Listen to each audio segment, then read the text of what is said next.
रहमानिर्रहीम। अस्सलाम वालेकुम स्टूडेंट्स, आज जो हमारा नेक्स्ट टॉपिक है that is the second component of the food.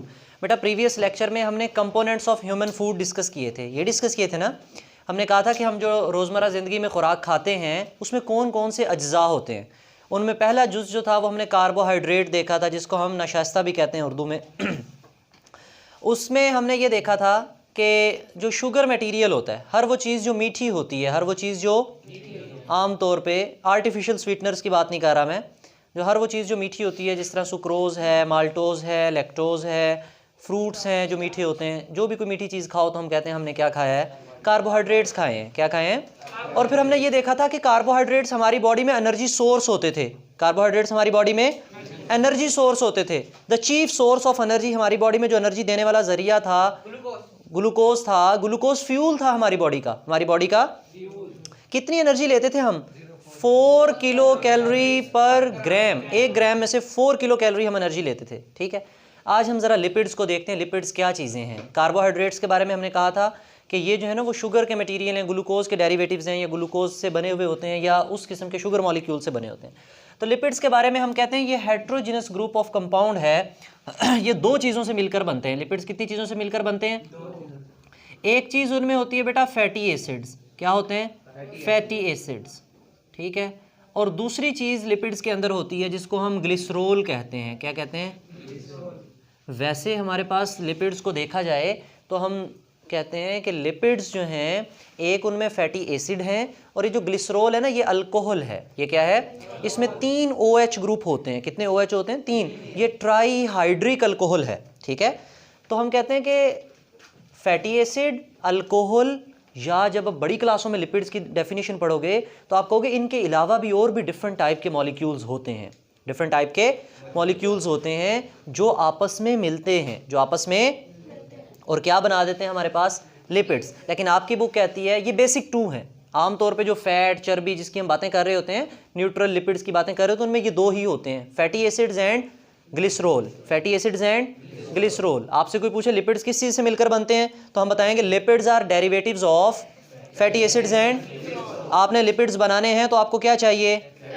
आपने प्रोटीन बनानी है तो क्या चाहिए? अमाइनो एसिड्स चाहिए। अमाइनो एसिड्स को जोड़ेंगे तो क्या बनाएंगे?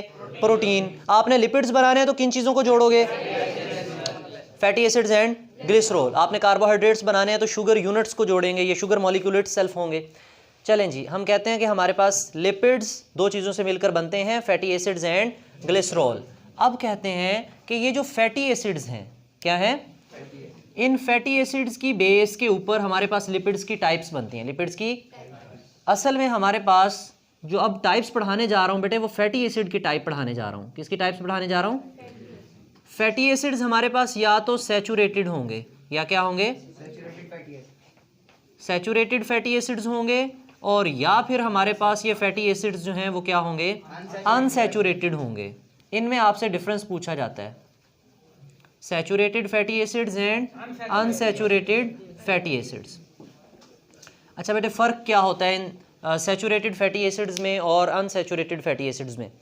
आम तौर पे हमारे पास ये जितने भी मैंने कल फूड के मॉलिक्यूल लिखे, कार्बोहाइड्रेट्स हैं, लिपिड्स हैं, प्रोटीन्स हैं, ये बेटे सारे के सारे ना ऑर्गेनिक मॉलिक्यूल्स हैं। ये क्या हैं?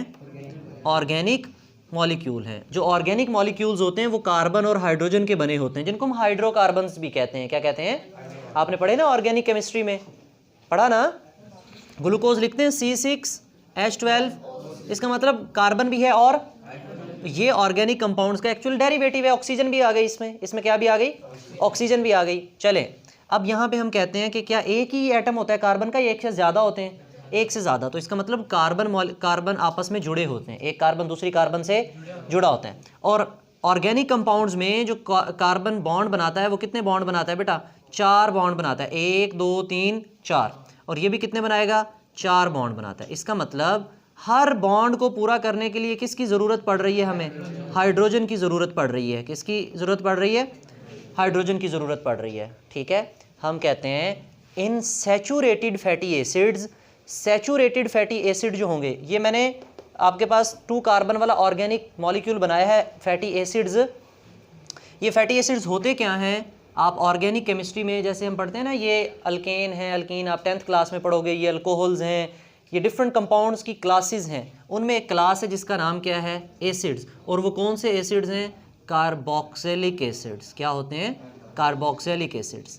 ठीक है, हम कहते हैं लॉन्ग चेन कार्बोक्सिलिक एसिड्स, ऐसे कार्बोक्सिलिक एसिड्स जिनमें कार्बन की तादाद क्या हो, ज़रा ज़्यादा हो, कार्बन की तादाद क्या हो, ज़्यादा हो, उनको हम कहते हैं the long chain carboxylic acids are called fatty acids. उनको हम क्या कहते हैं, फैटी एसिड्स कहते हैं। सबसे छोटे जो होता है ना वो ब्यूटेरिक एसिड होता है, जो मक्खन के अंदर होता है। ठीक है, 4 कार्बन वाला।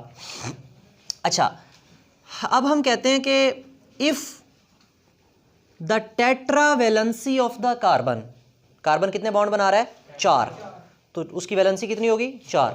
If the tetravalency of the carbon is fully satisfied by the hydrogen, अगर कार्बन की 4 वैलेंसी किसने पूरी की है, आके हाइड्रोजन ने पूरी की है, और इस मॉलिक्यूल में सारे के सारे बॉन्ड सिंगल हैं, सारे के सारे बॉन्ड कोवेलेंट बॉन्ड हैं और सिंगल हैं, उसका नाम क्या होगा, सैचुरेटेड फैटी एसिड। याद रहेगी बात, एस से सिंगल बॉन्ड सारे के सारे और एस से सैचुरेटेड, ये बात याद कर लो। हर वो कंपाउंड जिसको हम सैचुरेटेड कहते हैं उसमें सारे के सारे बॉन्ड कैसे होंगे, और कौन से सारे के सारे बॉन्ड्स की बात कर रहे हैं, कार्बन कार्बन के दरमियान, किसके दरमियान, कार्बन कार्बन के दरमियान जो बॉन्ड होंगे वो सारे क्या होंगे, सिंगल होंगे। ठीक है, और उनकी कार्बन की कितनी वैलेंसी पूरी कर देंगे, 4, क्या लगा के, हाइड्रोजन डाल के, क्या डाल के।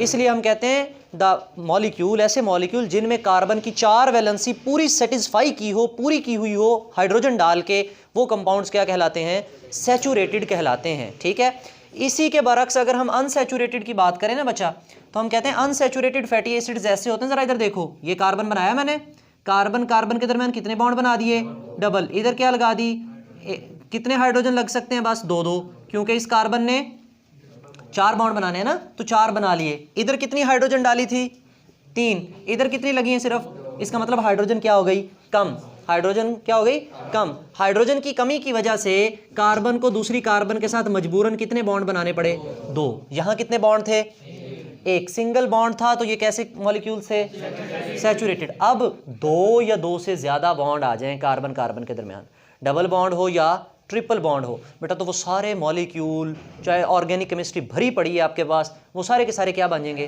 अनसैचुरेटेड। क्या बन जाएंगे, इसका मतलब ये है अब कार्बन के 4 बॉन्ड हाइड्रोजन की वजह से सेटिस्फाई, अब हाइड्रोजन के मॉलिक्यूल की क्या हुई है, कमी हुई है। यहाँ पे सारे के सारे बॉन्ड हाइड्रोजन ने सेटिस्फाई किए हैं, यहाँ पे सारे के सारे हाइड्रोजन ने सेटिस्फाई, यहाँ पे इस कार्बन को इस कार्बन के साथ डबल बॉन्ड बनाना पड़ा है, फिर जाके उसके 4 बॉन्ड पूरे हुए हैं। ये बात समझ आई। तो बस आपने सिर्फ इतनी सी बात याद रखनी है, हर वो कंपाउंड या हर फैटी एसिड की बात करेंगे तो हर वो फैटी एसिड जिसमें कार्बन और कार्बन के दरमियान सिंगल बॉन्ड है, वो सारे के सारे क्या कहलाएंगे, सैचुरेटेड फैटी एसिड्स। क्या कहलाएंगे, और तमाम वो फैटी एसिड्स जिसमें कार्बन और कार्बन के दरमियान डबल बॉन्ड आ जाए, वो क्या कहलाते हैं, अनसैचुरेटेड फैटी एसिड्स। आप बड़ी क्लासों में इनके नाम, इनकी मिसालें भी पढ़ोगे। ठीक है, palmitic acid, oleic acid, stearic acid, arachidonic acid, तो ये सारे आप पढ़ोगे।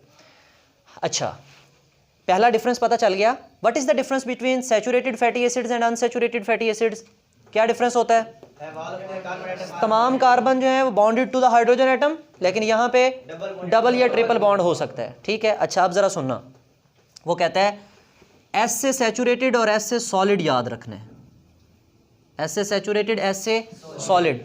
वो कहता है तमाम वो फैट्स, तमाम वो या तमाम वो लिपिड्स, तमाम वो लिपिड्स जिनमें कौन से फैटी एसिड्स हों, वो बेटे रूम टेम्परेचर के ऊपर क्या होंगे, सॉलिड होंगे, रूम टेम्परेचर पे सॉलिड होंगे। रूम टेम्परेचर को 20 से 25 डिग्री सेल्सियस कंसीडर किया जाता है। ठीक है, 20 से 25 डिग्री सेल्सियस कंसीडर किया जाता है। तो जितने भी सैचुरेटेड फैटी एसिड्स हैं वो रूम टेम्परेचर पे क्या होते हैं, सॉलिड होते हैं। और ऐसे लिपिड्स जो कौन से फैटी एसिड से बने हुए होंगे, अनसैचुरेटेड फैटी एसिड से बने हुए होंगे, तो वो बेटा रूम टेम्परेचर पे किस शक्ल में एग्जिस्ट करेंगे, लिपिड की लिक्विड की शक्ल में एग्जिस्ट करेंगे। किसकी शक्ल में एग्जिस्ट करेंगे, लिक्विड। अब मैं आपको ज़रा एग्जांपल्स देता हूँ। वो कहता है कि आपके पास है घी, घर में आता है ना, हम कहते हैं ये एशिया घी है या ये ऑयल है, घी है और ऑयल है, पता है ना, घी जम जाता है, घी ऑयल जमता नहीं है। अब दोनों लिपिड्स हैं, दोनों क्या हैं? घी भी लिपिड है और ऑयल भी लिपिड है। फ़र्क क्या है? घी रूम टेम्परेचर पे क्या हो जाता है? सॉलिड, जम जाता है, और ऑयल रूम टेम्परेचर पे जमता। इसका मतलब घी भी लिपिड है ना, उसमें भी फैटी एसिड हैं। उसके जो फैटी एसिड हैं वो उसमें कौन से फैटी एसिड्स हैं? सैचुरेटेड हैं। और इधर, तो इसका मतलब हम एग्जांपल में दे सकते हैं, इधर जो है वो फैट्स, चर्बी वगैरह लिख दें और इधर ऑयल लिख दें। अब आपको वो एग्जांपल देगा, वो कहता है बटर, मक्खन लिक्विड होता है या सॉलिड होता है? बहुत ज़्यादा हार्ड सॉलिड होता है, सॉफ्ट होता है? सॉफ्ट। इसका मतलब कुछ ज़्यादातर उसमें जो फैटी एसिड है वो क्या होंगे? थोड़े जो हैं वो क्या होंगे? लाइक वो कहता है कि अगर हम बटर की बात करें, मक्खन की बात करें, तो उसमें तकरीबन 70%, 70% जो फैटी एसिड्स हैं वो क्या हैं? और जो 30% हैं वो सिर्फ क्या है? अनसैचुरेटेड हैं। 30% क्या है? इसका मतलब ये है कि जो हमारे पास मक्खन है वो सॉलिड फॉर्म में होगा या लिक्विड फॉर्म में? सॉलिड। क्या थोड़ा बहुत भी वो नरम नहीं होगा? होगा। बात समझ आई है? अब ज़रा इधर आ जाओ। अनसैचुरेटेड फैटी एसिड में आपकी बुक ने डिफरेंट ऑयल्स की एग्जांपल दी, जैसे सनफ्लावर ऑयल की, सूरजमुखी के तेल की एग्जांपल दी है। ठीक है, बताता हूँ ये घी भी कैसे बनता है वो भी बताता हूँ। अगर हम सनफ्लावर ऑयल की बात करें तो हम कहते हैं इसमें तकरीबन 75% जो फैटी एसिड्स हैं वो क्या हैं? अनसैचुरेटेड, और 25% क्या हैं? सैचुरेटेड। इसका मतलब ये है जो सूरजमुखी का तेल है वो पानी की तरह होगा या थोड़ा सा गाढ़ा होगा? गाढ़ा होगा। वो थोड़ा सा कंसनट्रेटेड गाढ़ा किस वजह से है? क्योंकि ये कौन से करैक्टर्स बनाएंगे, कैसी खसूसियात, और ये कौन सी खसूसियात? लिक्विड। तो लिक्विड वाली खसूसियात ज़्यादा है, सॉलिड वाली? लिक्विड वाली ज़्यादा है, 75% है, और लिक्विड वाली सॉलिड वाली 25%। ठीक है, तो एज अ रिजल्ट आपके पास जो सनफ्लावर ऑयल है वो लिक्विड फॉर्म में बनेगा या सॉलिड फॉर्म में? लिक्विड फॉर्म में। आप घी में और ऑयल में फ़र्क ही यही होता है, जो इंडस्ट्रीज़ से डिफरेंट टाइप के ये जो वेजिटेबल ऑयल हम इनको कहते हैं, क्या कहते हैं? Vegetable oil. उस ऑयल को हम लेते हैं, उसकी हाइड्रोजिनेशन करते हैं। वो इंडस्ट्री वाले, खल वाली फैक्ट्री है, वहाँ से बनोले का तेल इकट्ठा करते हैं। ठीक है, वो बड़े बड़े कंटेनर लेके जाते हैं वहाँ से ऑयल के, वो वेजिटेबल ऑयल है। वो क्या है? Vegetable oil. अब उस ऑयल को इंडस्ट्री में लेके जाते हैं। अब इंडस्ट्री में ले जाके उसकी हाइड्रोजिनेशन करते हैं। उसमें जो डबल बॉन्ड है ना कार्बन कार्बन के दरमियान, केमिकल रिएक्शन करा के उनको सिंगल बॉन्ड में तोड़ा जाता है। उनको सिंगल बॉन्ड में आपका ऑयल किस में कन्वर्ट हो जाता है? घी में। ऑयल किस में कन्वर्ट हो जाता है? वो जो फैटी एसिड थे उसमें, वो अनसैचुरेटेड से किस में कन्वर्ट हो गए? बस आपने यहाँ से ये याद रखना है, saturated fatty acids single bond, room temperature पे सॉलिड। ठीक है, unsaturated fatty acid room temperature पे लिक्विड होंगे। ये एग्जांपल भी याद करनी है। अच्छा, फिर लिपिड्स का हमारी बॉडी में रोल क्या है? What is the role of lipids in our body? हम खाते हैं, क्यों खाते हैं, वजह क्या है? वो कहता है कि पहली बात तो ये है, सुबह सुबह हमें नाश्ते में अम्मा क्या बना के देती हैं? अंडा, पराठा। ठीक है, ये हमारी ट्रेडिशनल फूड टाइप है। सुबह नाश्ते में क्या दिया जाता है? अंडा पराठा दिया जाता है, या कोई भी साथ चीज़ दी जाती है, साथ में पराठा ज़रूर दिया जाता है। ऐसा चलें, उसकी भी रीज़न देखते हैं क्यों खाते हैं हम सुबह को पराठा। वो कहते हैं lipids can store double amount of energy as compare to carbohydrates and proteins. Carbohydrate में कल हमने देखी थी कितनी एनर्जी थी? 4 किलो कैलोरी पर ग्राम। अब लिपिड्स के अंदर 9 किलो कैलोरी पर ग्राम। अगर आप 1 ग्राम कार्बोहाइड्रेट खाते हो तो आपको इतनी एनर्जी मिलती है, 1 ग्राम लिपिड लेते हो तो इतनी एनर्जी मिलती है, 9, ऑलमोस्ट डबल से भी ज़्यादा हो गई। वो 4 थी, ये कितनी हो गई? 9, almost double amount of energy. तो बच्चे ने सारा दिन स्कूल में पढ़ना होता है, दिमागी काम करना होता है, उसको एनर्जी चाहिए होती है, खेल कूद करनी होती है, तो एज अ रिज़ल्ट उसको पराठा खिला के भेज दिया माँ, ताकि उसको ज़्यादा एनर्जी मिले, ताकि उसको चलें। अब ये नहीं है कि जो पराठे नहीं खाते वो घर जाकर रोना शुरू कर दे, मैंने सुबह भी पराठा खाना है, शाम को भी पराठा खाना है, रात को भी पराठा खाना है। नहीं, अभी देखते हैं ज़रा। तो lipids can store double amount of energy as compare to, इसका मतलब लिपिड्स हमारी बॉडी में एनर्जी सोर्स भी, लेकिन बुनियादी एनर्जी का सोर्स कौन है? जब कार्बोहाइड्रेट एनर्जी नहीं देंगे तो फिर हम किसकी मिन्नत करेंगे? लिपिड्स की। पहले कार्बोहाइड्रेट से। फिर हम कहते हैं कि ये जो हमारे पास लिपिड्स हैं इनका और हमारी बॉडी में क्या रोल है? आप कभी बकरा ज़िबा करो तो उसमें से कुर्बानी पे हम डिफरेंट ऑर्गन्स अलहदा करते हैं, तो उसके हर ऑर्गन के गिर्द चर्बी की तह होती है। हर ऑर्गन के गिर्द चर्बी की तह होती है। हमारी स्किन के नीचे चर्बी की तह है। हमारी स्किन के नीचे, आपको पता है आपके हर सेल की सेल मेम्ब्रेन में there is a lipid bilayer. Lipid की कितनी तहें हैं? दोहरी। हमने कल पढ़ा था कि लिपिड हमारी बॉडी में स्ट्रक्चरल रोल प्ले करते हैं, हमारी बॉडी का स्ट्रक्चर बनाने में हेल्प करते हैं, हमारी बॉडी का स्ट्रक्चर बनाने में हेल्प करते हैं, ठीक है। तो इसका मतलब लिपिड्स हमारी बॉडी का कैसा कंपोनेंट है? स्ट्रक्चरल कंपोनेंट है। इसका मतलब हमारी क्या बनाने के काम आते हैं? सेल मेम्ब्रेन बनाने के काम आते हैं। हमारी बॉडी में जो फैट्स बनाते हैं वो भी कौन बनाते हैं? ये लिपिड्स ही बनाते हैं। हमारी बॉडी में इंसोलेशन का काम करते हैं। आजकल सर्दी है या नहीं है, तो हमारी बॉडी में जो हीट बनती है क्या वो बॉडी से बाहर चली जाती है? नहीं, हमारी बॉडी में स्किन के नीचे जो चर्बी की तह है वो उसको इंसुलेट करती है, वो उस हीट को बॉडी से बाहर जाने नहीं देती, ठीक है। तो फैट का क्या काम है? इंसुलेशन करना। क्या करना? एनर्जी भी देती है ये, जब ज़रूरत पड़ती है एनर्जी की तो फिर इससे एनर्जी भी लेते हैं। और ये हमारी बॉडी की क्या बनवाने में काम आती हैं? Cell membrane. और डिफरेंट नर्व सेल्स हैं, उनके ऊपर होगी, आप 10th क्लास में पढ़ोगे जब न्यूरॉन्स पढ़ोगे। अच्छा, ये भी बात हो गई। सोर्सेज क्या हैं, हम कहाँ से ले सकते हैं? आप क्या चीज़ खाओ तो आपने लिपिड्स खाए हैं जी, मैंने आपको बता दिया। फैट्स, चिकनाई वाली चीज़ें सारी हैं वो क्या हैं? लिपिड्स हैं। आप दूध पीते हो, अब मैं यहाँ लिख नहीं रहा, जनरल बता रहा हूँ। दूध पीते हो, लिपिड्स हैं। मक्खन खाते हो, चीज़। इसके अलावा आप मुख्तलिफ किस्म के ऑयल यूज़ करते हो।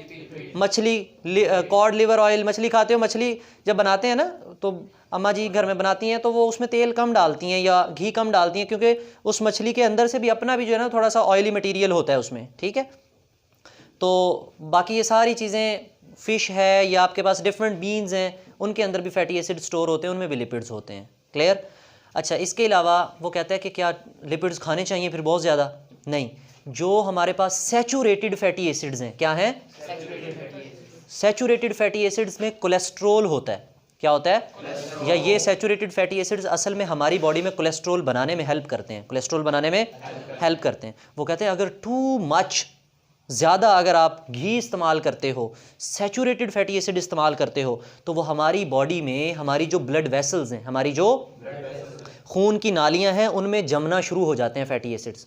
कोलेस्ट्रोल लेवल बढ़ जाता है। जैसे आपके पास पानी वाला पाइप हो और उसमें काई जम जाती है ना, ऐसे हमारे पास हमारी ब्लड वेसल्स के अंदर कोलेस्ट्रोल जमना शुरू हो जाता है।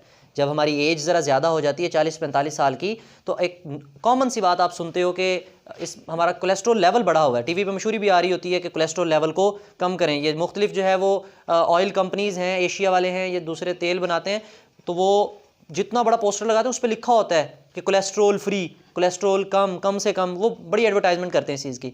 तो वो कहता है कि इसके नतीजे में हमारी ब्लड वेसल्स में प्रॉब्लम होता है, कार्डियोवास्कुलर प्रॉब्लम, हमें दिल और खून की नालियों के जो प्रॉब्लम्स हैं उनका सामना करना पड़ता है अगर हम ज़्यादा कोलेस्ट्रॉल लें। और ज़्यादा कोलेस्ट्रॉल कहाँ से आएगा? तो इसलिए हमें क्या इस्तेमाल करना चाहिए? अनसैचुरेटेड फैटी एसिड्स इस्तेमाल करने चाहिए और ये ज़्यादा इस्तेमाल नहीं करने चाहिए। बेटा एक दफ़ा इसकी रीडिंग कर लेते हैं। पेज नंबर है हमारे पास 143, लिपिड्स हैं। The lipids present in the food are composed of fatty acids bounded to glycerol. Fatty acids किसके साथ मिले हुए होते हैं? ग्लिसरॉल के साथ मिले हुए होते हैं। The fatty acids of the lipids, the fatty acids of the lipids may be saturated or unsaturated. Saturated fatty acids have all the carbon atoms bounded with the hydrogen atoms. Unsaturated fatty acids have some of their carbon atoms double bonded in place of hydrogen atom. Generally, the lipids containing saturated fatty acids are solid at room temperature. The lipids containing unsaturated fatty acids are, ये सारे differences बता रहा है इनमें. For example, butter contain nearly 70% saturated and 30% unsaturated. On the other hand, sunflower oil contains 75% unsaturated and 25% जो वो नहीं लिखे उसने चले वो सैचुरेटेड फैटी एसिड्स होते हैं। लिपिड्स आर यूज्ड, अब ये यूजेस हैं लिपिड्स के, किस लिए यूज़ करते हैं हम अपनी बॉडी में? To form cell membrane, cell membrane बनाने के लिए। The sheet surrounding the neuron, हमारे नर्व सेल्स के गिर्द माइलिन शीट पड़ी होगी आपने 8th क्लास में, तो वो भी कौन बनाता है? लिपिड्स बनाते हैं। 1 ग्राम। अब एनर्जी सोर्स कितना है? Lipids are also extremely useful energy source. Lipids can extremely useful हैं, कैसे? 1 gram of lipid contain 9 kilo calories energy, तो ये डबल अमाउंट ऑफ एनर्जी है। इंपॉर्टेंट सोर्सेज क्या हैं लिपिड्स के? आपसे शॉर्ट क्वेश्चन में पूछ लिया जाता है, लिपिड्स के सोर्सेज लिखें। यहाँ से जो शॉर्ट क्वेश्चन आते हैं ना आपके, वो मेन ये आते हैं कि कार्बोहाइड्रेट के सोर्सेज लिखें, लिपिड्स के सोर्सेज लिखें। हम क्या चीज़ें खाएं? तो हमने लिपिड्स खाएं, तो हम क्या खाएं? मिल्क है, बटर है, चीज़ है, egg, mutton, fish, mustard seed, ठीक है। इसके अलावा कोकोनट है एंड ड्राई फ्रूट्स हैं, ये सारी चीज़ें खाएं। तो हमने क्या खाया है? साइड बॉक्स देखो, saturated fatty acids can increase the persons cholesterol level. तो एन इंक्रीज कोलेस्ट्रॉल लेवल, जब कोलेस्ट्रॉल लेवल बढ़ जाता है तो मे इवेंचुअली रिजल्ट इन द क्लगिंग, क्लगिंग का मतलब होता है बंद हो जाना, नैरो हो जाना, तंग हो जाना, of arteries and ultimately heart diseases, दिल और दिल की बीमारियों का बायस बनते हैं, ब्लड प्रेशर का बायस बनते हैं, हार्ट अटैक का बायस बनते हैं समटाइम। बट इस होल टॉपिक में कोई क्वेश्चन हो तो आप कमेंट सेक्शन में पूछ सकते हो। थैंक यू, अल्लाह हाफिज़।